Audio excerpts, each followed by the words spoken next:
Hello and welcome to another video in this series. In the previous videos we saw that what Jesus would do and his name was prophesied many hundreds of years before his birth. In this section I'm going to show you the incredible prophecy of how Daniel the prophet foretold the timing of Jesus' arrival.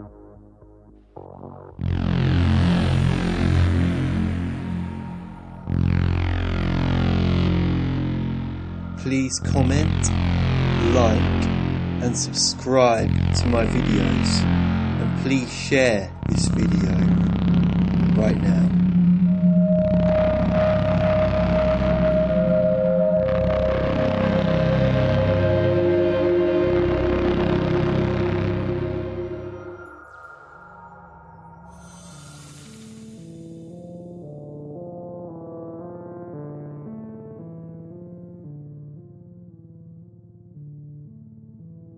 Daniel 9:25-26. Know and understand this. From the time the word goes out to restore and rebuild Jerusalem until the Anointed One, the ruler, comes, there will be 7 sevens and 62 sevens. It will be rebuilt with streets and a trench, but in times of trouble. After the 62 sevens, the Anointed One will be put to death and will have nothing.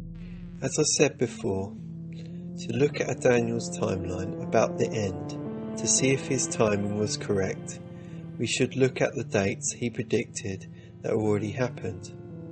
So what did Daniel mean by the Messiah's arrival? I've already hinted in the last video, but let's see. Here we can see the start point, the rebuilding of Jerusalem. For this we have these possible scriptures. Ezra 1:1-3, Ezra 6:11, Ezra 7:13, Nehemiah 2:4. So let's look at the first one. Ezra 1:1-3. The Lord, the God of heaven, has given me all the kingdoms of the earth, and he has appointed me to build a temple for him at Jerusalem in Judah. Any of his people among you may go up to Jerusalem in Judah and build the temple of the Lord, the God of Israel. After the Jews had been forced from their land in 598 BC by Nebuchadnezzar, the Babylonian king, Cyrus the Persian king conquered Babylon in 539 BC and decreed in 537 BC that the Jewish temple would be rebuilt and started in this scripture. But this is just a decree to rebuild the temple.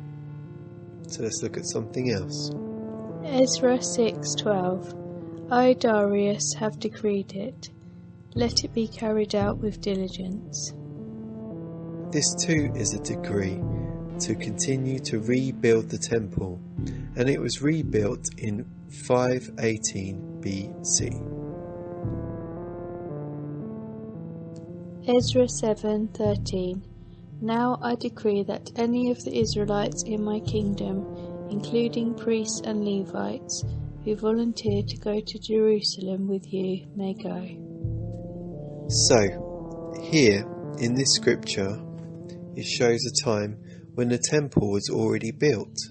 So this was a decree to rebuild Jerusalem, because he was saying that all the Israelites can go back. So Jerusalem will inevitably be rebuilt. So this one was in 458 BC. But there's another one. Let's take a look at that. Nehemiah 2:4. The king said to me, "What is it you want?" Then I prayed to the God of heaven, and I answered the king, "If it pleases the king, and if your servant has found favour in his sight, let him send me to the city in Judah, where my ancestors are buried, so that I can rebuild it." Here the king agreed that Nehemiah could go back to Jerusalem to rebuild the wall surrounding it. There is some merit in using this date, as the scripture in Prophecy says in Daniel that the wall would be built. Some very respectable people have tried to apply this date and use 360 days in a year.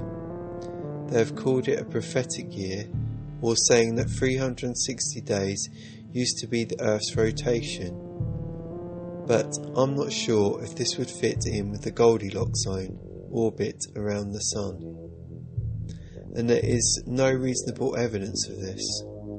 But actually, this calendar would fit in if you added every 7 years as a leap year, so that it would eventually turn round to be the same time as our calendar now.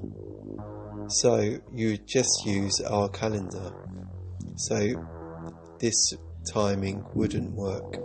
So as I said before, there was some merit in using that date, but Artaxerxes really only made one declaration in 458 BC. The second one was in writing, but not declared. So it's just an extension of the first one.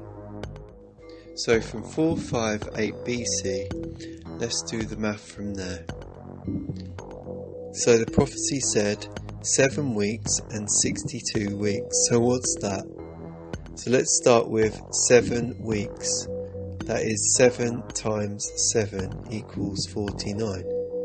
And the 62 weeks, as you can see, 62 times 7 equals 434. Put those two together. 49 add 434 equals 483. So Daniel said there'd be 483 years from the time of the decree to rebuild Jerusalem to the Messiah comes. So let's look at that, what date that is. 483, take away that declaration date of 458, minus 1 because 1 BC actually doesn't exist, and that is true. You can find that out. I didn't believe this before I was starting this, but then I found out that it is true. You have to minus that date, so minus 1 equals 26 AD. So what happened in 26 AD? Jesus was baptized when he began his ministry. An amazing prophecy of the exact time when Jesus would arrive, the Messiah.